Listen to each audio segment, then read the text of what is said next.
Prime time ന്യൂസിലേക്ക് വിശദമായി. ഇറാനിലെ ഇരട്ട സ്ഫോടനത്തിൽ മരിച്ചവരുടെ എണ്ണം 103 ഉയർന്നു. ഇറാൻ റവല്യൂഷണറി ഗാർഡ് തലവൻ ഖാസിം സുലൈമാനിയുടെ ശവകുടീരത്തിന് സമീപമാണ് സ്ഫോടനമുണ്ടായത്.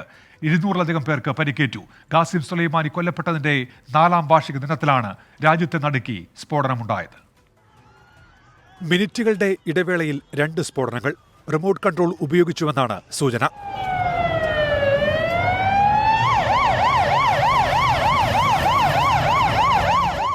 നടന്നത് ഭീകരാക്രമണമെന്ന് ഇറാൻ പ്രതികരിച്ചു. 2020 ജനുവരി 3 അമേരിക്കൻ സൈന്യമാണ് ഖാസിം സൊലൈമാനിയെയും ഇറാഖിന്റെ അർദ്ധസൈനിക വിഭാഗം ഡെപ്യൂട്ടി കമാൻഡറായിരുന്ന അബു മഹദിയെയും വധിച്ചത്. അന്നത്തെ അമേരിക്കൻ പ്രസിഡന്റ് ഡൊണാൾഡ് ട്രംപിന്റെ നിർദ്ദേശത്തിന്റെ അടിസ്ഥാനത്തിലായിരുന്നു നടപടി. ബാഗ്ദാദ് അന്താരാഷ്ട്ര വിമാനത്താവളത്തിന് സമീപമായിരുന്നു ഡ്രോൺ ആക്രമണം. ഇതിന്റെ തുടർച്ചയാണ് ഇപ്പോഴത്തെ ആക്രമണം എന്നാണ് ഇറാന്റെ ആരോപണം.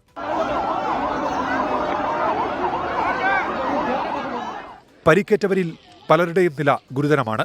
മരണസംഖ്യ ഉയർന്നേക്കും. News desk 24. ശബരിമലയിൽ അരവണ പ്രതിസന്ധി അതിരൂക്ഷം. ഒരാൾക്കുള്ള അരവണ വിതരണം പരമാവധി 2 ടിന്നാക്കി ചുരുക്കി.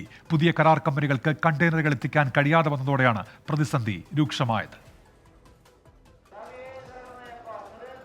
ആദ്യം കരാറെടുത്ത കമ്പനികളിൽ ഒന്നിന് നിശ്ചയിച്ച കണ്ടെയ്നറുകൾ സന്നിധാനത്തെത്തിക്കാൻ കഴിയാതെ വന്നതോടെയാണ് പ്രതിസന്ധി ഉണ്ടായത്. കഴിഞ്ഞ ശനിയാഴ്ച പുതിയ 2 കമ്പനികൾക്ക് കൂടി അരവണ വിതരണത്തിനുള്ള കണ്ടെയ്നറുകൾ എത്തിക്കാൻ കരാർ നൽകിയെങ്കിലും ടിന്നുകൾ എത്തിക്കുന്നത് വൈകുകയാണ്. നിലവിൽ ആദ്യത്തെ കമ്പനി എത്തിച്ച കണ്ടെയ്നറുകൾ പൂർണ്ണമായും തീർന്ന മട്ടാണ്. ഇതോടെയാണ് നിലവിൽ ഒരാൾക്ക് 5 എണ്ണം വീതം നൽകിയിരുന്ന അരവണ 2 വെട്ടിക്കുറയ്ക്കാൻ കാരണം. പ്രതിദിനം 1.5 ലക്ഷത്തിലധികം ടിന്നുകൾ എത്തിയാൽ മാത്രമേ പ്രതിസന്ധിക്ക് ഒരു പരിധിവരെ പരിഹാരമാകൂ. നാളെ പുലർച്ചെയോടെ 50,000 ടിന്നുകൾ എത്തിക്കുമെന്നാണ് പുതിയ കമ്പനികൾ ദേവസ്വം ബോർഡിന് നൽകിയ ഉറപ്പ്. മകരവിളക്കിനോടനുബന്ധിച്ച് ഭക്തജനത്തിരക്ക് വർദ്ധിക്കുന്നതിനാൽ നടപടികൾ വേഗത്തിലാക്കാൻ കമ്പനികളോട് ദേവസ്വം ബോർഡ് ആവശ്യപ്പെട്ടിട്ടുണ്ട്. 24 സന്നിധാനം. ഇപ്പോൾ ഒരു സമരം നടക്കുന്നുണ്ട്. കൊച്ചി ശാസ്ത്ര സാങ്കേതിക സർവകലാശാലയിൽ ഹോസ്റ്റൽ സമയം മുന്നറിയിപ്പില്ലാതെ രാത്രി 11 മണിയിൽ നിന്ന് 10 മണിയാക്കി കുറച്ചതിന് എതിരെയാണ് പ്രതിഷേധം. ഹോസ്റ്റലിന്റെ മുന്നിൽ പ്രതിഷേധ സമരം തുടരുകയാണ്. രാഹുൽ വിജയൻ ഇപ്പോൾ വിശദാംശങ്ങളുമായി ചേരുന്നുണ്ട്. രാഹുൽ, കഴിഞ്ഞ ദിവസം ചേർന്ന യോഗത്തിലാണ് തീരുമാനമെന്നാണല്ലോ വിദ്യാർത്ഥികൾ പറയുന്നത്. എന്തൊക്കെയാണ് മറ്റ് കാരണങ്ങളായി ഇവർ ചൂണ്ടിക്കാണിക്കുന്നത്? രാഹുൽ. ഉന്മേഷ്, 1.5 മണിക്കൂറായിട്ട് ഈ കുട്ടികളുടെ പ്രതിഷേധം ഇവിടെ തുടരുകയാണ് എന്നുള്ളതാണ് ഏറ്റവും പ്രധാനപ്പെട്ട കാര്യം. ലേഡീസ് ഹോസ്റ്റലും അതുപോലെ തന്നെ മെൻസ് ഹോസ്റ്റലും മുന്നറിയിപ്പില്ലാതെ അതിന്റെ സമയപരിധി 11 മണി എന്നുള്ളത് 10 മണിയാക്കി വെട്ടിച്ചുരുക്കി എന്നുള്ളതാണ് ഈ പ്രതിഷേധത്തിന്റെ ഏറ്റവും പ്രധാനപ്പെട്ട കാര്യം. അതുകൊണ്ട് തന്നെ കുട്ടികൾക്ക് വലിയ തരത്തിലുള്ള ബുദ്ധിമുട്ടുണ്ടാകുന്നുണ്ട് എന്നുള്ളതാണ് ഇവർ അവകാശപ്പെടുന്നതും. KSUവിന്റെയും അതുപോലെ തന്നെ SFIയുടെയും നേതൃത്വത്തിലും ഇവിടെ സമരം നടക്കുന്നുണ്ട്. മറ്റു ഹോസ്റ്റലിലെ കുട്ടികളെല്ലാവരും ഇവിടുത്തെ ലേഡീസ് ഹോസ്റ്റലിന് മുമ്പിലാണ് ഈ സമരം നടക്കുന്നത്. പോലീസ് വിന്യാസമുണ്ട് ഇവിടെ. എന്തായാലും ഇവരുടെ പ്രതിഷേധം 1.5 മണിക്കൂർ പിന്നിട്ടിരിക്കുകയും ചെയ്യുകയാണ്. നമ്മളോട് ഒരു വിദ്യാർത്ഥിനി തന്നെ നമ്മളോടൊപ്പം ചേരുന്നുണ്ട്. എന്താണ് നിങ്ങളുടെ ശരിക്കും പ്രശ്നം? എന്താണ് ആവശ്യം? നേരത്തെ ഹോസ്റ്റലിലെ കർഫ്യൂ എന്ന് പറയുന്നത് 11 മണിയായിരുന്നു. പക്ഷേ ഒരു മുന്നറിയിപ്പും ഇല്ലാണ്ട് പെട്ടെന്ന് ഒരു ദിവസം ഒരു സർക്കുലറിൽ അത് 10 മണിയാക്കിക്കൊണ്ട് ഇറക്കുകയാണ് ചെയ്തത്. ഞാൻ ഉൾപ്പെടെ ഈ ഹോസ്റ്റലിലെ ഒരു റെപ്രസെന്റേറ്റീവ് ആണ്. ഹോസ്റ്റൽ റെപ്രസെന്റേറ്റീവ്സിനെ അറിയിച്ചുകൊണ്ടോ അവരുടേതായ ഒരു മീറ്റിംഗോ ഒന്നും സംഘടിപ്പിക്കാതെയാണ് ഔട്ട് ഓഫ് ദി ബ്ലൂ ഇങ്ങനെ ഒരു തീരുമാനം ഉണ്ടാക്കിയത്. അതിനെതിരെ വിദ്യാർത്ഥികളുടെ പ്രതിഷേധമാണ് നടക്കുന്നത്. ഇത് എത്ര നേരമായി സമരം? 9:30 ഏകദേശം പ്രതിഷേധം തുടങ്ങിയതാണ്. ഇപ്പോൾ ഒരു 1.5 മണിക്കൂറായി നടന്നുകൊണ്ടിരിക്കും. നിങ്ങളിത് അധികൃതരോട് സംസാരിച്ചിരുന്നില്ലേ? ഹോസ്റ്റലുമായി ബന്ധപ്പെട്ടുള്ള ആളുകളോട് സംസാരിച്ചിരുന്നില്ല, അല്ലെങ്കിൽ യൂണിവേഴ്സിറ്റിയോട് സംസാരിച്ചിരുന്നു? നമ്മൾ VC-നോടും രജിസ്ട്രാറിനോടും സംസാരിച്ചിരുന്നു. അപ്പോൾ നേരത്തെ ഉണ്ടായ സ്റ്റാമ്പേഡ് ഇഷ്യൂവിനെ തുടർന്ന് ഡിസിപ്ലിൻ ഇല്ലായിക അങ്ങനത്തെ കാര്യങ്ങൾ പുറത്തുനിന്ന് കൺസേൺസ് റേസ് ചെയ്തെന്ന് പറഞ്ഞിട്ടാണ് 10 മണി കർഫ്യൂ ചെയ്തത്. 1 മണിക്കൂർ നേരത്തെ ആക്കുന്നതിലൂടെ എങ്ങനെയാണ് ഡിസിപ്ലിൻ ഉറപ്പുവരുന്നത് ഞങ്ങൾക്ക് മനസ്സിലാവുന്നില്ല. എന്നാണ് ഈ ഓർഡർ പുറത്തു വന്നത്? ഓർഡർ ഇന്നലെയോ ഇന്നുമായിട്ടാണ് പുറത്തു വന്നിട്ടുള്ളത്. നിങ്ങൾക്ക് അവധിയല്ലായിരുന്നു? അവധി കഴിഞ്ഞ് വന്നപ്പോൾ? അതെ, ഞങ്ങൾക്ക് ഇന്നാ കിട്ടിയത്. ഓർഡർ നേരത്തെ ഇറങ്ങിയിരുന്നു. പക്ഷെ ഞങ്ങൾ ഇന്ന് ക്ലാസ് തുടങ്ങി വെച്ചപ്പോൾ ഇന്നാണ് ഞങ്ങളുടെ കയ്യിലേക്ക് ഓർഡർ കിട്ടിയത്. നിങ്ങളുടെ ആവശ്യം എന്താണ് ശരി? ഹോസ്റ്റൽ കർഫ്യൂ 11 മണി തന്നെ ആക്കുക. ഒരു കാരണവും ഇല്ലാണ്ട് 10 മണി ആക്കുന്നത് ഒരിക്കലും ഞങ്ങൾക്ക് അംഗീകരിക്കാൻ പറ്റില്ല. ഉന്മേഷ്, എന്തായാലും അത് തന്നെയാണ് ഈ ഹോസ്റ്റൽ സമയം 11. രാഹുൽ, ആ ഉത്തരവ് 2-ാം തീയതിയാണ്. രാഹുൽ കേൾക്കാമെങ്കിൽ 2-ാം തീയതിയാണ് ആ ഉത്തരവ് ഇറങ്ങുന്നത്. അത് അവിടുത്തെ രജിസ്ട്രാറാണ് ഉത്തരവ് പുറത്തിറക്കിയത്. ഡോക്ടർ മീര വിയുടെ പേരിലാണ് ഉത്തരവ്. Hostel entry time is limited to 10 PM എന്ന് പറയുന്നു. The students going to the library should obtain signature from the library authorities for permitting their entry at the hostel still 11 PM എന്നാണ്. അതായത് ലൈബ്രറിയിൽ പോകുന്ന കുട്ടികൾക്ക് അവിടെ നിന്ന് ഒപ്പുമായി വന്നാൽ 11 മണി വരെ ഹോസ്റ്റൽ ടൈം അനുവദിക്കാം. അല്ലാത്ത കുട്ടികളൊക്കെ 10 മണിക്ക് തന്നെ ഹോസ്റ്റലിൽ പ്രവേശിച്ചിരിക്കണമെന്നാണ് ഉത്തരവിൽ വ്യക്തമാക്കുന്നത്. രാഹുൽ,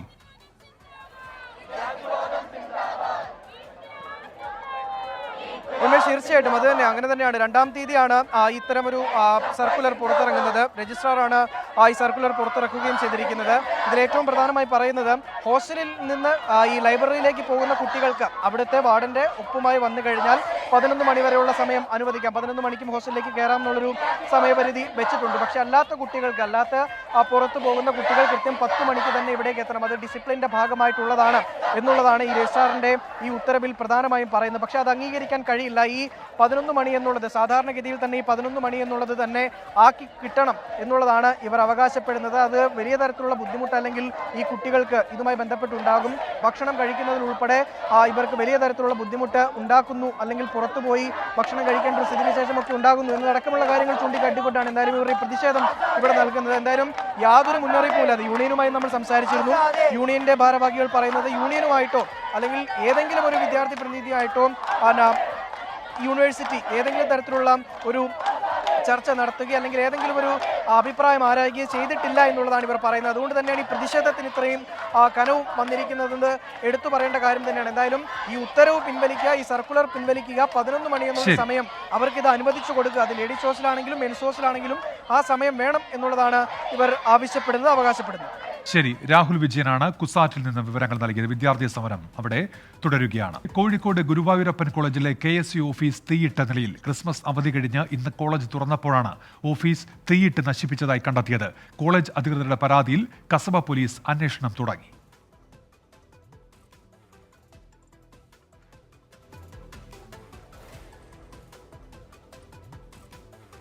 തൃശൂരിൽ തെരഞ്ഞെടുപ്പ് പ്രചാരണത്തിന് തുടക്കമിട്ട് പ്രധാനമന്ത്രി.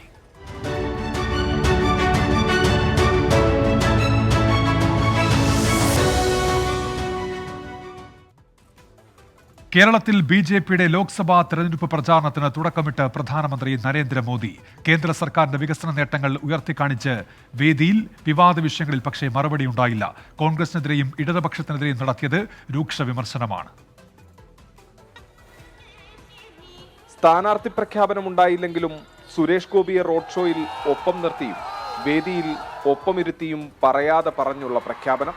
A ക്ലാസ് മണ്ഡലമെന്ന് BJP കൽപ്പിക്കുന്ന തൃശൂരിൽ നിർണായകമായ വനിതാ വോട്ടർമാർക്ക് മുൻപിൽ സുരേഷ് ഗോപിയെ സ്ഥാനാർത്ഥിയായി ഉയർത്തിക്കാട്ടി. മോദിയുടെ ഗ്യാരണ്ടി എന്ന വാക്കാവർത്തിച്ച് കേന്ദ്ര സർക്കാരിന്റെ ക്ഷേമ വികസന പ്രവർത്തനങ്ങൾ പ്രധാനമന്ത്രി എണ്ണി പറഞ്ഞു. हमने केरला की 60 लाख महिलाओं के बैंक अकाउंट खोले. ये सफलता कैसे मिली? मोदी गारंटी. हमने 30 करोड़ से अधिक मुद्रा लोन महिला लाभार्थियों को दिए. ये कैसे संभव हुआ? मोदी गारंटी. കേരളത്തിലെ ഇടതു വലതുപക്ഷ മുന്നണികൾ ജനവഞ്ചനയ്ക്ക് പേരുകേട്ടവരെന്ന് മോദി. സ്വർണ്ണക്കടത്തിനെ കുറിച്ചും പ്രസംഗത്തിൽ പരാമർശം. തൃശൂർ പൂര വിഷയവും ശബരിമലയിലെ തിരക്കും സംസ്ഥാന സർക്കാരിന്റെ കഴിവില്ലായ്മയെന്ന് പ്രധാനമന്ത്രി. इन्होंने मंदिरों को, हमारे त्योहारों को भी लूट का माध्यम बना दिया है. त्रिशूलपुरम के साथ जिस प्रकार की राजनीति की जा रही है वो दुर्भाग्यपूर्ण है. सबरीमाला में भी जिस प्रकार की अव्यवस्था सामने आई है. ഇന്ത്യ മുന്നണിക്കും വിമർശനം.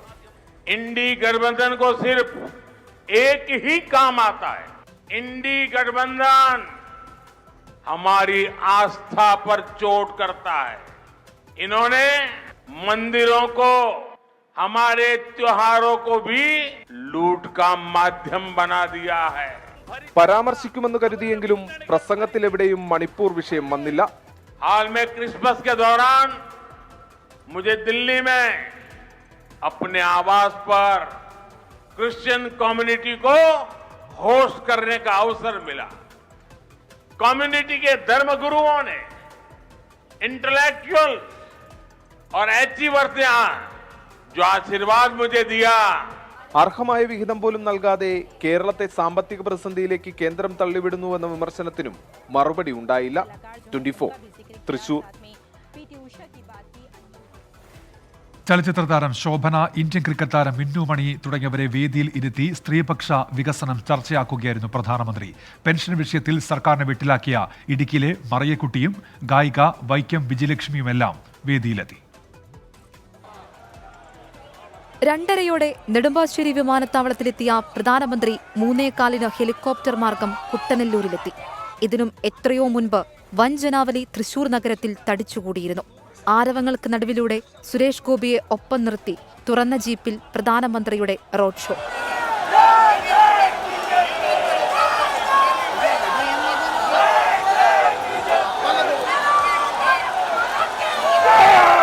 പുഷ്പവൃഷ്ടികളും ഹിന്ദിയിലുള്ള മുദ്രാവാക്യങ്ങളുമായി പ്രവർത്തകർ പ്രധാനമന്ത്രിയെ എതിരേറ്റു. വൻജനാവലിക്ക് നടുവിലൂടെ പ്രധാനമന്ത്രി നരേന്ദ്രമോദി മഹിളാ സംഗമ വേദിയിലേക്ക്. വേദിയിലും സദസ്സിലും വനിതകൾക്ക് പ്രാധാന്യം. പ്രധാനമന്ത്രിക്ക് സ്വാഗതമർപ്പിച്ച് വൈക്കം വിജയലക്ഷ്മിയുടെ ഗാനം. ഉടുക്കുകൊട്ടിപ്പാണനലഞ്ഞ നാട്ടിൽ കൂത്തുകൂടിയാട്ടം വിളക്കായി തെളിയുന്നൊരിടത്തേക്കു സ്വാഗതം. വനിതാ ബിൽ പാസാക്കിയ കേന്ദ്ര സർക്കാരിനെ അഭിനന്ദിച്ച് നടി Shobhana. With the passing of the Women's Reservation Bill, now so many dreams are set free. Millions of aspirations will now see a fruition. Our young and brilliant minds will be encouraged to stay behind and serve the Navabharat. സ്വാതന്ത്ര്യ സമര സേനാനികളായ വനിതകളെയടക്കം ഓർത്തെടുത്തായിരുന്നു പ്രധാനമന്ത്രിയുടെ പ്രസംഗം. AV Kuttimaluamma, Akkamma Cherian, Rosamma Punnoose എന്നിവരുടെ പേരുകൾ എടുത്തു പറഞ്ഞു. AV കട്ടിമാളുവമ്മ, Akkamma Cherian, Rosamma पनूस जैसी वीरांगनाओं ने स्वतंत्रता आंदोलन को नई ऊर्जा दी. കേരളത്തിലെ സാക്ഷരതാ ഐക്കണായ കാർത്യായനി അമ്മയെയും ഭാഗീരഥി അമ്മയെയും കുറിച്ചും പരാമർശം. केरला की कात्यायनी अम्मा और भागीरथी अम्मा ने देश को दिखाया कि सीखने की कोई आयु नहीं हो. മഹിളാ സംഗമത്തിൽ പ്രവർത്തകരെ അടിമുടി ആവേശം കൊള്ളിച്ചായിരുന്നു പ്രധാനമന്ത്രിയുടെ മടക്കയാത്ര. കേന്ദ്രമന്ത്രിമാരും ദേശീയ നേതാക്കളും അണിനിരുന്ന വേദിയിൽ ബീന കണ്ണൻ, ഉമാപ്രേമൻ, മറിയക്കുട്ടി, മിന്നുമണി, PT ഉഷ തുടങ്ങിയവരും പ്രധാനമന്ത്രിയോടൊപ്പം വേദി പങ്കിട്ടു.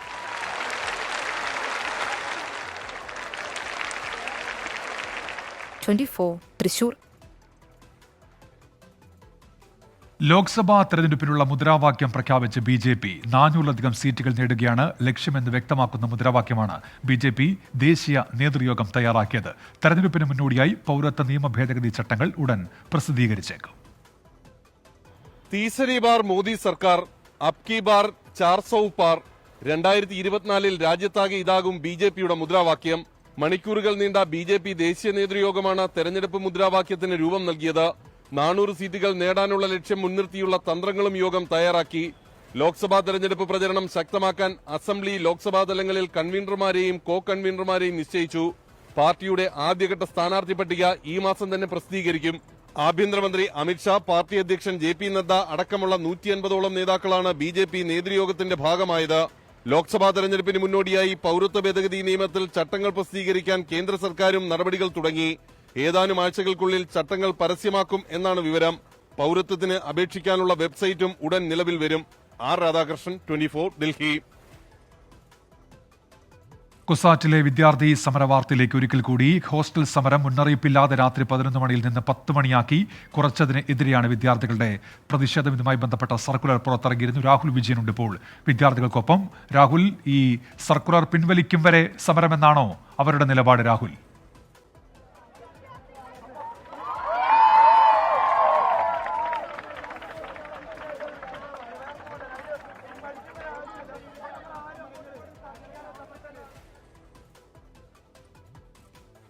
കൊച്ചി ശാസ്ത്ര സാങ്കേതിക സർവകലാശാലയിലാണ് ഇപ്പോൾ വിദ്യാർത്ഥി സമരം നടക്കുന്നത്. ഹോസ്റ്റൽ സമയം രാത്രി 11 മണിയിൽ നിന്ന് 10 മണിയാക്കി കുറച്ചിരുന്നു. ഇതിനെതിരെ വിദ്യാർത്ഥികളുടെ സമരം ഇപ്പോൾ തുടരുകയാണ്. കൊച്ചി ശാസ്ത്ര സാങ്കേതിക സർവകലാശാലയിൽ കഴിഞ്ഞ ദിവസം ചേർന്ന യോഗത്തിലാണ് തീരുമാനമുണ്ടായത്. രജിസ്ട്രാറാണ് ഈ സർക്കുലർ പുറത്തിറക്കിയത്. ലൈബ്രറി ആവശ്യത്തിന് പോകുന്ന കുട്ടികൾക്ക് അവിടെ നിന്നുള്ള ഒപ്പുമായി വന്നാൽ ഹോസ്റ്റലിൽ 11 മണി വരെ പ്രവേശനം അനുവദിക്കും. അല്ലാത്ത കുട്ടികൾ 10 മണിക്ക് തന്നെ ഹോസ്റ്റലിൽ പ്രവേശിക്കണം എന്നാണ് രജിസ്ട്രാർ ഡോക്ടർ V. മീര ഉത്തരവ് ഇറക്കിയത്.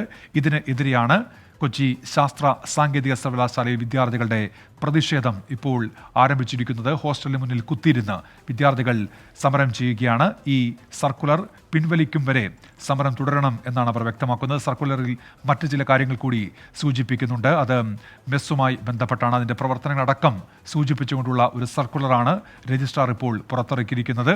ഇതിൽ ഹോസ്റ്റൽ സമയം വെട്ടിക്കുറച്ചതിന് എതിരെയാണ് കുസാറ്റിൽ വിദ്യാർത്ഥികളുടെ പ്രതിഷേധം ഇപ്പോൾ തുടരുന്നത്. 1.5 മണിക്കൂറിലേറെയായി വിദ്യാർത്ഥികൾ പ്രതിഷേധിക്കുന്നുണ്ട്. അധികൃതരെത്തി ഈ വിഷയത്തിൽ പരിഹാരം കാണണം എന്നാണ് അവർ പറയുന്നത്. അല്ലാതെ പിരിഞ്ഞു പോകില്ല എന്ന് കുട്ടികൾ വ്യക്തമാക്കുന്നു. കൊച്ചി ശാസ്ത്ര സാങ്കേതിക സർവകലാശാലയിൽ വിദ്യാർത്ഥി പ്രതിഷേധം തുടരുകയാണ്.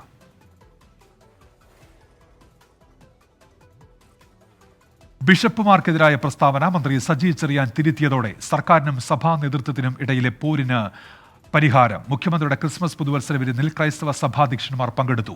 രൂക്ഷ വിമർശനമുയർത്തിയ കർദിനാൾ ക്ലിമീസ് കാതോലിക്ക ബാവ അടക്കമുള്ളവർ വിരുന്നിന്റെ ഭാഗമായി. പ്രതിപക്ഷ നേതാവ് വിരുന്ന് ബഹിഷ്കരിച്ചപ്പോൾ ലീഗിന്റെ രാജ്യസഭാംഗം PV അബ്ദുൽ വഹാബ് പരിപാടിയിൽ പങ്കെടുത്തു. ചടങ്ങിലേക്ക് ഗവർണറെ ക്ഷണിച്ചില്ല. ബിഷപ്പുമാർക്കെതിരായ പരാമർശം മന്ത്രി സജി ചെറിയാൻ പിൻവലിച്ചതോടെയാണ് സർക്കാരിനും സഭാ നേതൃത്വത്തിനുമിടയിൽ മഞ്ഞുരുകിയത്. മന്ത്രിക്കെതിരെ വിമർശനമുയർത്തിയ സഭാപ്രതിനിധികളെല്ലാം വിരുന്നിന്റെ ഭാഗമായി. തനിക്കെതിരെ രൂക്ഷ വിമർശനമുയർത്തിയ കർദിനാൾ ക്ലെമിസ് കാതോലിക്ക ബാവയെ മന്ത്രി സജി ചെറിയാൻ വിരുന്നിനിടെ കണ്ട് സംസാരിച്ചു. KCBC അധ്യക്ഷൻ കർദിനാൾ ക്ലെമിസ് കാതോലിക്ക ബാവയ്ക്ക് പുറമെ ഓർത്തഡോക്സ്, മാർത്തോമ, യാക്കോബായ സഭാപ്രതിനിധികളും പങ്കെടുത്തു. വിരുന്ന് ബഹിഷ്കരിക്കാൻ UDF തീരുമാനിച്ചിരുന്നില്ലെങ്കിലും പ്രതിപക്ഷ നേതാവ് അടക്കമുള്ളവർ പങ്കെടുത്തില്ല. മുസ്ലിം ലീഗ് MP PV അബ്ദുൽ വഹാബ് മാത്രമാണ് UDFൽ നിന്ന് പരിപാടിയിൽ പങ്കെടുത്തത്. സർക്കാരുമായി പോര് തുടരുന്ന ഗവർണർ ആരിഫ് മുഹമ്മദ് ഖാൻ തലസ്ഥാനത്തുണ്ടായിരുന്നെങ്കിലും ക്ഷണിച്ചിരുന്നില്ല. സഭാ നേതൃത്വം BJP പക്ഷത്തെന്ന് വരുത്തി തീർക്കാൻ കമ്മ്യൂണിസ്റ്റ് നേതാക്കൾ ശ്രമിക്കുന്നുവെന്ന് Thalassery archbishop Joseph Pamplany വിമർശിച്ചു. ഏതാനും കാലങ്ങളായിട്ട് ഇവിടുത്തെ ചില നേതാക്കൾ കേരള സഭയെ BJP പക്ഷത്താക്കാൻ വേണ്ടിയുള്ള ബോധപൂർവമായ ശ്രമം ചില കമ്മ്യൂണിസ്റ്റ് നേതാക്കന്മാരുടെ ഭാഗത്തു നിന്നുണ്ട്. അവർ പറഞ്ഞത് കേട്ട് ഞങ്ങളെല്ലാവരും BJP ആവുകയോ അതല്ല എങ്കിൽ അവരുടെ പ്രസ്താവനകൾ കേട്ട് ഞങ്ങളുടെ രാഷ്ട്രീയ നിലപാടുകളിൽ ചാഞ്ചാട്ടം ഉണ്ടാവുകയോ ചെയ്യും എന്നാരും വിചാരിക്കേണ്ട കാര്യമില്ല. ക്രൈസ്തവരെ മനസ്സിലാക്കാതെ ആരെങ്കിലും എന്തെങ്കിലും പറഞ്ഞാൽ അത് അവരുടെ കുഴപ്പമാണെന്ന് ഓർത്തഡോക്സ് സഭയും വിമർശിച്ചു. 24 തിരുവനന്തപുരം. കലോത്സവം കൊല്ലത്ത്.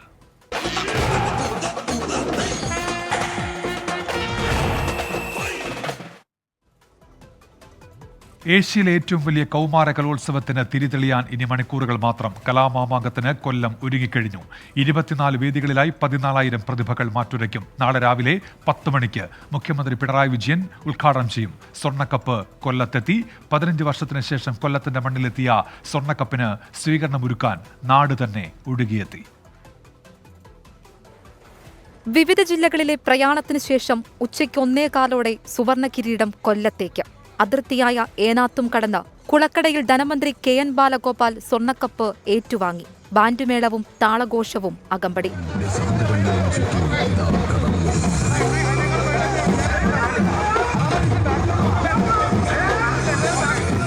വരുന്ന വഴികളിലെല്ലാം പുഷ്പവൃഷ്ടിയും ആർപ്പുവിളിയുമായി വരവേൽപ്പ്. വൈകിട്ട് 6 മണിയോടെ പ്രധാന വേദിയായ ആശ്രാമം മൈതാനത്ത് കപ്പെത്തി.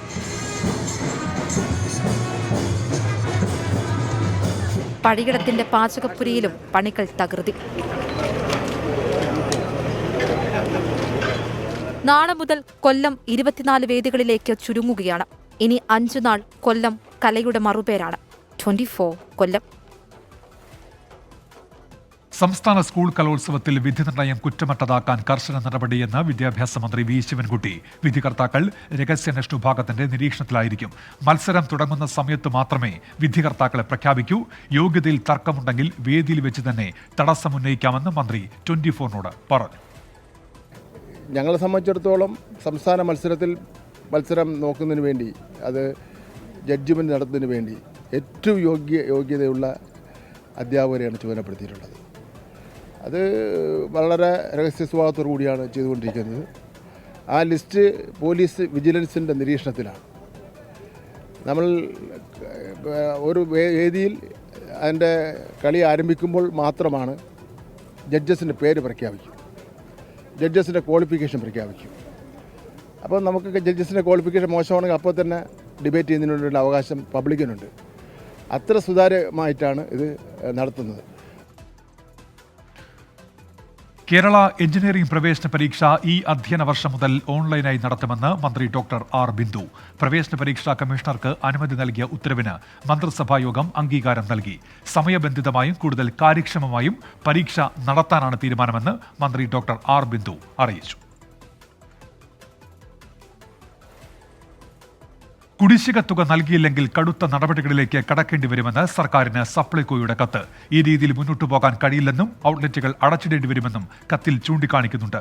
പണം നൽകാത്തതിനാൽ കരാറുകാർ സാധനങ്ങൾ നൽകുന്നില്ലെന്നും 100 കോടി അടിയന്തരമായി അനുവദിക്കണം എന്നുമാണ് സപ്ലൈകോയുടെ ആവശ്യം. വിതരണക്കാർക്ക് നൽകാനുള്ള കുടിശ്ശിക 800 കോടി കടന്നതോടെയാണ് പ്രതിസന്ധി രൂക്ഷമായത്. 7 ജില്ലകളിലെ ക്രിസ്മസ് പുതുവത്സര വിപണികൾക്കായി 100 കോടിയുടെ കുടിശ്ശിക വിതരണക്കാർക്ക് നൽകിയിരുന്നു. കുടിശ്ശിക നൽകാത്തതിനാൽ വിതരണക്കാർ ടെൻഡറിൽ പങ്കെടുത്തതുമില്ല.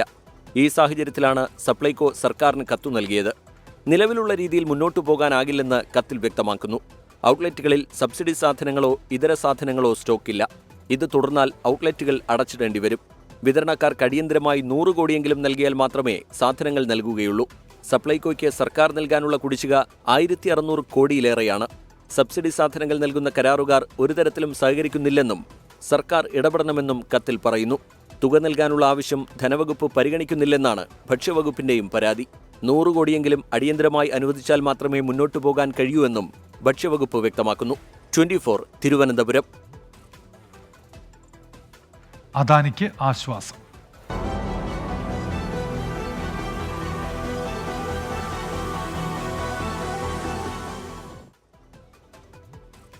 അദാനി ഗ്രൂപ്പ് ഓഹരി വിപണിയിൽ ക്രമക്കേട് നടത്തിയെന്ന ഹിൻഡൻബർഗ് റിപ്പോർട്ട് അന്വേഷിക്കാൻ പുതിയ സമിതിയുടെ ആവശ്യമില്ലെന്ന് സുപ്രീംകോടതി.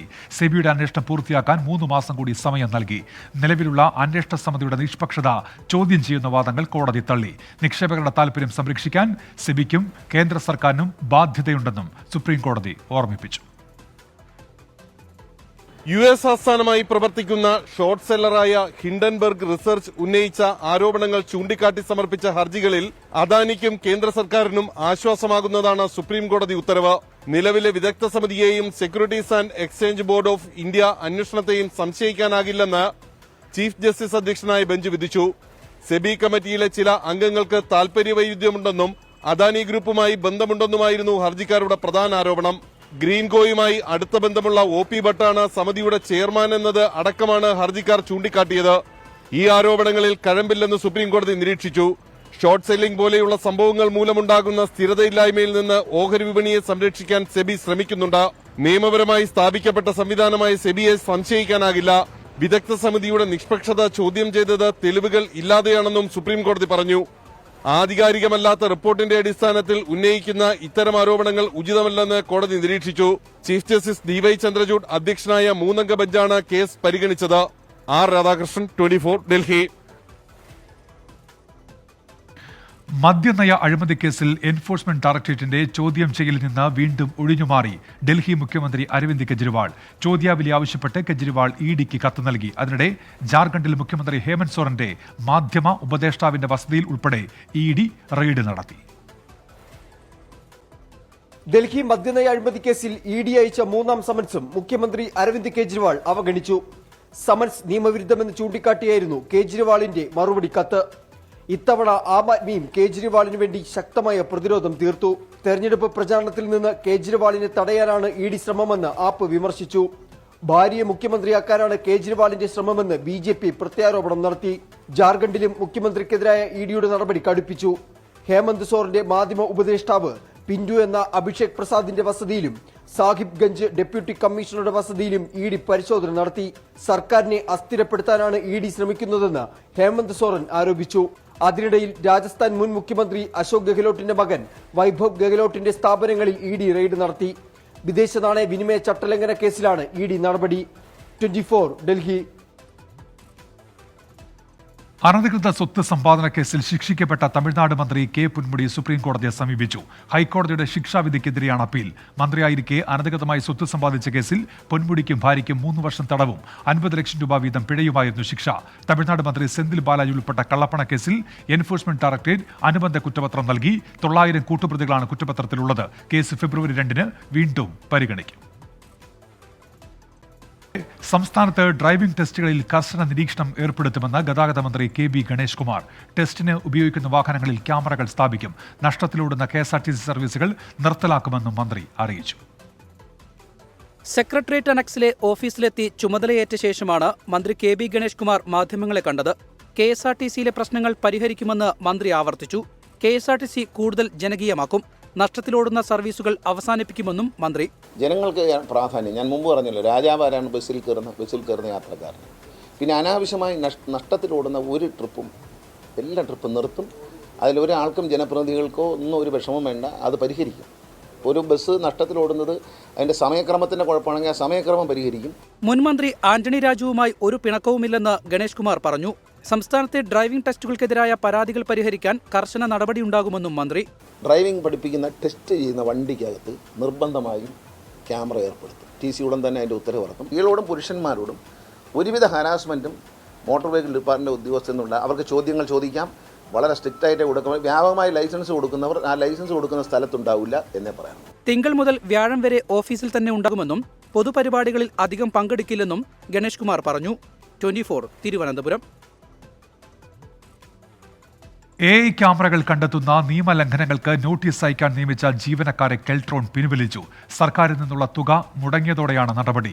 11 കോടി രൂപയാണ് കെൽട്രോണിന് സംസ്ഥാന സർക്കാർ നൽകാനുള്ളത്. വിഷയം ധനമന്ത്രിയുടെ ശ്രദ്ധയിൽപ്പെടുത്തുമെന്ന് ഗതാഗത മന്ത്രി കെ.ബി. ഗണേഷ് കുമാർ അറിയിച്ചു. സർക്കാരിന്റെ സാമ്പത്തിക പ്രതിസന്ധിയുടെ പേര് പറഞ്ഞ് AI ക്യാമറകളുടെ മേൽനോട്ട ചുമതല വഹിക്കുന്ന കെൽട്രോണിന് പണം നൽകാത്തതോടെയാണ് AI ക്യാമറകളുടെ കൺട്രോൾ റൂമിൽ നിന്ന് ജീവനക്കാരെ കെൽട്രോൺ പിൻവലിച്ചത്. 3 മാസത്തെ കുടിശ്ശിക ഇനത്തിൽ 11 കോടി രൂപയാണ് കെൽട്രോണിന് സർക്കാർ നൽകാനുള്ളത്. ഈ തുക ആവശ്യപ്പെട്ട് പലതവണ കത്ത് നൽകിയെങ്കിലും പണം ലഭിച്ചില്ല. കൺട്രോൾ റൂമുകളിൽ നിന്ന് ജീവനക്കാരെ പിൻവലിച്ചതോടെ നിയമലംഘനങ്ങൾക്ക് നോട്ടീസ് അയക്കുന്ന ജോലി സംസ്ഥാന വ്യാപകമായി തടസ്സപ്പെട്ടു. നിലവിൽ മോട്ടോർ വാഹന വകുപ്പിലെ ഉദ്യോഗസ്ഥർ മാത്രമാണ് കൺട്രോൾ റൂമുകളിലുള്ളത്. നിയമലംഘനങ്ങൾ ക്യാമറകളിൽ നിന്ന് റെക്കോർഡ് ചെയ്യപ്പെടുന്നുണ്ടെന്നാണ് മോട്ടോർ വാഹന വകുപ്പ് ഉദ്യോഗസ്ഥരുടെ വിശദീകരണം. അതേസമയം വിഷയത്തിൽ ഇടപെടൽ നടത്തുമെന്ന് ഗതാഗത വകുപ്പ് മന്ത്രി പറഞ്ഞു. പണം വരുന്നുണ്ട്, പണം കെൽട്രോണിന് കൈമാറുന്നില്ല എന്നുള്ളതാണ് അവരുടെ ഒരു പരാതി. അതെന്താണെന്നുള്ള കാര്യം ഞങ്ങൾ ഫൈനാൻസ് സെക്രട്ടറിയുമായിട്ടും ഫൈനാൻസ് മിനിസ്റ്ററുമായിട്ടും സംസാരിച്ചതിന് ശേഷം അത് ഞങ്ങൾ ക്ലിയർ ചെയ്ത് കൊടുക്കും. കാരണം കെൽട്രോണിന് കൊടുക്കേണ്ടതാണല്ലോ പൈസ. നമ്മൾ ഫൈൻ അടിച്ചു, നമ്മുടെ ഖജനാവിൽ വന്നു. ആ ഖജനാവിൽ ഒരു റോളിംഗ് നടക്കുകയാണ്. അത് ഫൈനാൻസ് ഡിപ്പാർട്ട്മെന്റിൽ മാത്രം ഒരു ചുമതലയല്ലല്ലോ. ക്യാമറകളുടെ പരിപാലന ചുമതലയും നിയമലംഘനങ്ങൾക്ക് നോട്ടീസ് നൽകേണ്ട ചുമതലയുമാണ് കരാർ പ്രകാരം കെൽട്രോണിനുള്ളത്. ജീവനക്കാർക്ക് കൃത്യമായി ശമ്പളം നൽകാൻ കഴിയാത്ത സാഹചര്യത്തിലാണ് ജീവനക്കാരെ പിൻവലിക്കുന്നതെന്നാണ് വിശദീകരണം. പ്രശ്നത്തിന് എത്രയും പെട്ടെന്ന് പരിഹാരം ഉണ്ടാക്കിയില്ല എങ്കിൽ സാമ്പത്തിക പ്രതിസന്ധി നേരിടുന്ന സർക്കാരിന് അത് മറ്റൊരു തലവേദനയാകും സൃഷ്ടിക്കുക. S. ശ്യാംകുമാർ, 24 കൊച്ചി. പത്തനംതിട്ട വെച്ചൂരിൽ നിന്ന് കാണാതായ ജസ്ന മറിയം ജെയിംസിനെ CBI കണ്ടെത്തുക തന്നെ ചെയ്യുമെന്ന് ക്രൈംബ്രാഞ്ച് മുൻ മേധാവി ടോമിൻ ജെ തച്ചങ്കരി. നിലവിലെ അന്വേഷണം അവസാനിപ്പിച്ചതായി റിപ്പോർട്ട് നൽകിയത് സാങ്കേതികത്വം മാത്രമാണെന്നും ടോമിൻ ജെ തച്ചങ്കരി പറഞ്ഞു. 2018 ജസ്നയെ കാണാതായത്. പ്രാഥമിക അന്വേഷണത്തിൽ ലോക്കൽ പോലീസിനുണ്ടായ വീഴ്ചയാണ് കേസ് ദുഷ്കരമാക്കിയതെന്ന് CBI കോടതിയിൽ സമർപ്പിച്ച റിപ്പോർട്ടിൽ പറയുന്നു. ഇതേക്കുറിച്ച് പ്രതികരിക്കാൻ കേസ് നേരത്തെ അന്വേഷിച്ച ടോമിൻ ജെ തച്ചങ്കരി തയ്യാറായില്ല. നിർണായക വഴിത്തിരിവിലെത്തിയ അന്വേഷണത്തെ പ്രതിസന്ധിയിലാക്കിയത് കോവിഡ് വ്യാപനമെന്ന് പ്രതികരണം. ജസ്ന മരീചികയല്ലെന്നും CBI അന്വേഷിച്ച് കണ്ടെത്തുമെന്നും ടോമിൻ ജെ തച്ചങ്കരി. ഇനി എന്തെങ്കിലും ഒരു തെളിവ് അതിനെ സംബന്ധിച്ച് ഒരു സൂചന കിട്ടുകയാണെങ്കിൽ CBIക്ക് അത് തുടർന്നും അന്വേഷിക്കാവുന്നതാണ്. CBIയിൽ എനിക്ക് പൂർണ്ണ വിശ്വാസമാണ്. പ്രപഞ്ചത്തിൽ എവിടെ പോയി ഒളിച്ചിരുന്നാലും മറഞ്ഞിരുന്നാലും മരിച്ചിരുന്നാലും എന്തെങ്കിലും CBI ഇത് കണ്ടെത്തുമെന്നാണ്. ക്രൈംബ്രാഞ്ചിന് വീഴ്ച സംഭവിച്ചിട്ടില്ലെന്ന മുൻ പത്തനംതിട്ട SP ആയിരുന്ന KG സൈമൺ പ്രതികരിച്ചു. പരമാവധി വിവരങ്ങൾ ശേഖരിക്കാൻ സാധിച്ചു. ശുഭവാർത്ത ഉണ്ടാകുമെന്നായിരുന്നു പ്രതീക്ഷ. എന്നാൽ കോവിഡ് ഉൾപ്പെടെ അന്വേഷണത്തിൽ പ്രതിസന്ധി സൃഷ്ടിച്ചുവെന്ന KG സൈമൺ. ഞങ്ങളുടെ അന്വേഷണത്തിൽ ക്രൈംബ്രാഞ്ചിൻ്റെ ചാർജ് എനിക്കുണ്ടായിരുന്നു. അപ്പോഴതിൻ്റെ അന്വേഷണത്തിൽ നമ്മൾ കണ്ടുപിടിക്കാത്ത ധാരാളം കാര്യങ്ങൾ നമ്മൾ കണ്ടുപിടിച്ചത്. അപ്പോഴും നമുക്കൊരു നല്ല പ്രതീക്ഷ അതിൻ്റെ അകത്തുണ്ടായിരുന്നു. പക്ഷേ പെട്ടെന്ന് ഒരു കോവിഡ് വരികയും പിന്നെ ഞങ്ങൾ ട്രാൻസ്ഫർ ആയി പോവുകയെല്ലാം ചെയ്തു. പ്രാഥമിക ഘട്ടത്തിൽ ലോക്കൽ പോലീസിനുണ്ടായ വീഴ്ച ചൂണ്ടിക്കാട്ടി ജസ്നയുടെ പിതാവ് ജെയിംസും ഇന്നലെ പ്രതികരിച്ചിരുന്നു. എന്തെങ്കിലും തുമ്പ് കിട്ടിയാൽ അന്വേഷണം പുനരാരംഭിക്കുമെന്നാണ് CBI കുടുംബത്തെ അറിയിച്ചിട്ടുള്ളത്. ജസ്നയെ കണ്ടെത്താനാകുമെന്ന പ്രതീക്ഷയിലാണ് കുടുംബം. ഇടുക്കി ബ്യൂറോക്കൊപ്പം 24 കൊച്ചി. അയോധ്യ രാമക്ഷേത്ര പ്രതിഷ്ഠാ ചടങ്ങിലേക്ക് ക്ഷണം ലഭിച്ചില്ല എന്ന പരാതിയിൽ പ്രതിപക്ഷത്തെ വിമർശിച്ച് ഉത്തർപ്രദേശ് മുഖ്യമന്ത്രി യോഗി ആദിത്യനാഥ്. പണ്ട് അയോധ്യയിൽ വരുന്നത് ഒഴിവാക്കിയവർ ഇപ്പോൾ ക്ഷണം ലഭിച്ചാൽ അയോധ്യ സന്ദർശിക്കുമെന്നാണ് പറയുന്നത് എന്ന് പരിഹാസം. ഭക്തർക്ക് ആദ്യഘട്ടത്തിൽ ആദ്യ 2 നിലകളിലാകും പ്രവേശനം നൽകുക. വൃന്ദാവനിലെ വാത്സല്യഗ്രാമിൽ പെൺകുട്ടികൾക്കായി മാത്രമുള്ള ആദ്യത്തെ സൈനിക സ്കൂൾ ഉദ്ഘാടനം ചെയ്യുന്ന ചടങ്ങിൽ പങ്കെടുക്കുകയായിരുന്നു ഉത്തർപ്രദേശ് മുഖ്യമന്ത്രി. പണ്ട് അയോധ്യയിൽ പോകാൻ മടിച്ചിരുന്നവർ നിരവധി പേരുണ്ട്. അവർ 22-ാം തീയതി രാമക്ഷേത്രത്തിൽ നടക്കുന്ന മഹത്തായ പ്രാണപ്രതിഷ്ഠാ ചടങ്ങിനുള്ള ക്ഷണം ലഭിച്ചില്ലെന്ന് പരാതിപ്പെടുന്നു. ഈ പ്രതികരണങ്ങൾ സമൂഹം എങ്ങനെ ഇപ്പോൾ നിലകൊള്ളുന്നു എന്നത് വ്യക്തമാക്കുന്നതാണ്. അയോധ്യയിൽ 22-ാം തീയതി നടക്കുന്ന പ്രാണപ്രതിഷ്ഠാ ചടങ്ങുമായി ബന്ധപ്പെട്ട ഒരുക്കങ്ങളും പുരോഗമിക്കുന്നു. ആദ്യഘട്ടത്തിൽ ഭക്തർക്ക് ദർശനം അനുവദിക്കുന്ന ഭാഗങ്ങളെക്കുറിച്ച് തീരുമാനമായി. പ്രവേശനം ആദ്യ 2 നിലകളിലും അനുവദിക്കും. ശ്രീകോവിലിനൊപ്പം നൃത്തമണ്ഡപ്, രംഗമണ്ഡപ്, ഗൃഹമണ്ഡപ്, കീർത്തൻ മണ്ഡപ്, ഭജൻ മണ്ഡപ് എന്നിവിടങ്ങളിലാണ് ദർശനാനുമതി നൽകുക. സന്ദർശനം അനുവദിക്കുന്നതിന് മുന്നോടിയായുള്ള സുരക്ഷാ ക്രമീകരണങ്ങൾ ഉദ്ഘാടനത്തിന് മുന്നേ പൂർത്തിയാകും. അതുകൊണ്ട് തന്നെ ഉദ്ഘാടനത്തിന് പിന്നാലെ ജനുവരി 23 മുതൽ തന്നെ പ്രതിദിന സന്ദർശനവും ആരംഭിക്കുമെന്നാണ് വിവരം. R Radhakrishnan, 24, Delhi.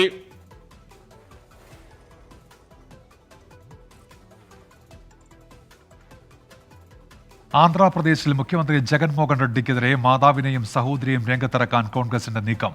YS ശർമ്മളിയുടെ YSR Telangana party കോൺഗ്രസിൽ ലയിക്കും. ഡൽഹിയിലെ യോഗത്തിന് ശേഷം നാളെ പ്രഖ്യാപനമുണ്ടാകും. ആന്ധ്രാപ്രദേശിൽ നഷ്ടപ്പെട്ട പ്രതാപം വീണ്ടെടുക്കുകയാണ് കോൺഗ്രസ് ലക്ഷ്യം. ശർമ്മളയ്ക്ക് പിന്നാലെ YS രാജശേഖര റെഡ്ഡിയുടെ ഭാര്യ YS വിജയമയും പാർട്ടിയിലെത്തിക്കാനാണ് ശ്രമം. നാളെ 2 പേരും ഡൽഹിയിലെത്തി ഹൈക്കമാൻഡുമായി ചർച്ച നടത്തും. അതിനുശേഷമായിരിക്കും മറ്റു പ്രഖ്യാപനങ്ങൾ. YS വിജയമയെ മുഖ്യമന്ത്രി സ്ഥാനാർത്ഥിയാക്കിയുള്ള പ്രചാരണം ഗുണം ചെയ്യുമെന്നാണ് കോൺഗ്രസിന്റെ വിലയിരുത്തൽ. ആന്ധ്രാപ്രദേശ് വിട്ട് തെലങ്കാനയിലെത്തി പാർട്ടി രൂപീകരിച്ച YS ശർമ്മള നിയമസഭാ തെരഞ്ഞെടുപ്പിൽ മത്സരിക്കാതെ കോൺഗ്രസിന് പിന്തുണ പ്രഖ്യാപിച്ചിരുന്നു. തട്ടകം ആന്ധ്രാപ്രദേശിലേക്ക് മാറ്റാനാണ് ശർമ്മളയും ആഗ്രഹിക്കുന്നത്. YSR തെലങ്കാന പാർട്ടി കോൺഗ്രസിൽ ലയിക്കുമെന്ന് ശർമ്മള ഇന്നലെ പ്രഖ്യാപിച്ചിരുന്നു. ആന്ധ്രാപ്രദേശ് PCC അധ്യക്ഷ സ്ഥാനം, AICC ജനറൽ സെക്രട്ടറി സ്ഥാനം, MP സ്ഥാനം എന്നിങ്ങനെയാണ് YS ശർമ്മളയ്ക്ക് കോൺഗ്രസിന്റെ വാഗ്ദാനങ്ങൾ. 24, ചെന്നൈ. കേസുകൾക്കായി കോടതികളിൽ ഉദ്യോഗസ്ഥരെ വിളിച്ചു വരുത്തുന്നതിൽ മാർഗനിർദ്ദേശം പുറപ്പെടുവിച്ച സുപ്രീം കോടതി. ഒഴിവാക്കാനാകാത്ത സാഹചര്യത്തിൽ മാത്രം ഉദ്യോഗസ്ഥരെ വിളിച്ചു വരുത്തിയാൽ മതിയെന്ന് സുപ്രീം കോടതി വ്യക്തമാക്കി. ഉദ്യോഗസ്ഥരെ അപമാനിക്കുന്ന വാക്കാലുള്ള പരാമർശങ്ങൾ ഒഴിവാക്കണമെന്നും കോടതി നിർദ്ദേശം നൽകി. ഉത്തർപ്രദേശിൽ നിന്നുള്ള ഒരു ഹർജി പരിഗണിക്കവെയാണ് മാർഗനിർദ്ദേശങ്ങൾ പുറപ്പെടുവിച്ചുകൊണ്ടുള്ള സുപ്രീം കോടതി നടപടി. ഹൈക്കോടതികൾക്കാണ് സുപ്രീം കോടതിയുടെ മാർഗരേഖ. ഒഴിവാക്കാനാകാത്ത അത്യാവശ്യ ഘട്ടങ്ങളിൽ മാത്രമേ കോടതികളിൽ ഉദ്യോഗസ്ഥരെ വിളിച്ചു വരുത്താവൂ എന്ന് ചീഫ് ജസ്റ്റിസ് DY ചന്ദ്രചൂഡ് അധ്യക്ഷനായ ബെഞ്ച് മാർഗനിർദ്ദേശങ്ങളിൽ വ്യക്തമാക്കി. മറ്റ് പ്രധാനപ്പെട്ട നിർദ്ദേശങ്ങൾ ഇപ്രകാരം: സത്യവാങ്മൂലങ്ങളുടെയും രേഖകളുടെയും അടിസ്ഥാനത്തിൽ കേസിൽ തീർപ്പുണ്ടാക്കാൻ സാധിക്കുമെങ്കിൽ കോടതിയിലേക്ക് ഉദ്യോഗസ്ഥരെ വിളിച്ചു വരുത്തുന്നത് ഒഴിവാക്കണം. വസ്തുതകൾ മറച്ചുവെക്കുകയും രേഖകൾ മനഃപൂർവ്വം കൈമാറാതിരിക്കുകയും ചെയ്യുമ്പോഴേ ഉദ്യോഗസ്ഥരെ കോടതിയിലേക്ക് വിളിക്കാവൂ. കോടതിയുടെ വീക്ഷണത്തിനെതിരായ നിലപാട് ഉദ്യോഗസ്ഥൻ സ്വീകരിക്കുന്നു എന്നത് അവരെ വിളിച്ചു വരുത്താൻ കാരണമല്ല. ഓൺലൈനായി വീഡിയോ കോൺഫറൻസിലൂടെ ഹാജരാകാനുള്ള അവസരം ഉദ്യോഗസ്ഥർക്ക് നൽകണം. വിളിച്ചു വരുത്തിയാൽ മുഴുവൻ നടപടി സമയത്തും കോടതികളിൽ നിൽക്കാൻ ഉദ്യോഗസ്ഥരോട് ആവശ്യപ്പെടരുത്. കോടതിയലക്ഷ്യ നടപടികൾ ഉദ്യോഗസ്ഥർക്കെതിരെ സ്വീകരിക്കുമ്പോൾ പരമാവധി ജാഗ്രതയും നിയന്ത്രണവും പാലിക്കണമെന്നും മാർഗരേഖ നിർദ്ദേശിക്കുന്നു. ആർ രാധാകൃഷ്ണൻ, 24, ഡൽഹി. ഇന്ത്യ ദക്ഷിണാഫ്രിക്ക 2ാം ക്രിക്കറ്റ് ടെസ്റ്റിന്റെ ആദ്യ ദിനത്തിൽ വിക്കറ്റ് മഴ. ആദ്യ ദിനം 23 വിക്കറ്റുകളാണ് വീണത്. ഇരു ടീമുകളും ആദ്യ ഇന്നിംഗ്സ് പൂർത്തിയാക്കിയപ്പോൾ ഇന്ത്യ 98 റൺസിന്റെ 1ാം ഇന്നിംഗ്സ് ലീഡുമായി നേരിയ മുൻതൂക്കം നേടി. 46 റൺസ് എടുത്ത് വിരാട് കോഹ്ലിയാണ് ഇന്ത്യക്ക് ആശ്വാസ ലീഡ് സമ്മാനിച്ചത്. ദക്ഷിണാഫ്രിക്കയുടെ ആദ്യ ഇന്നിംഗ്സ് 55 റൺസിൽ അവസാനിച്ചു. 6 വിക്കറ്റ് എടുത്ത മുഹമ്മദ് സിറാജാണ് ആതിഥേയരെ തകർത്തത്. 2ാം ഇന്നിംഗ്സ് ആരംഭിച്ച ദക്ഷിണാഫ്രിക്ക 3 വിക്കറ്റ് നഷ്ടത്തിൽ 62 റൺസ് എന്ന നിലയിലാണ്. 7 വിക്കറ്റ് കയ്യിലിരിക്കെ ഇന്ത്യയുടെ 1ാം ഇന്നിംഗ്സ് ലീഡ് മറികടക്കാൻ ദക്ഷിണാഫ്രിക്കയ്ക്ക് ഇനി 36 റൺസ് കൂടി വേണം. 36 റൺസോടെ എയ്ഡൻ മക്രവും 7 റണ്ണുമായി ഡേവിഡ് ബെഖുമാവും ക്രീസിലുണ്ട്.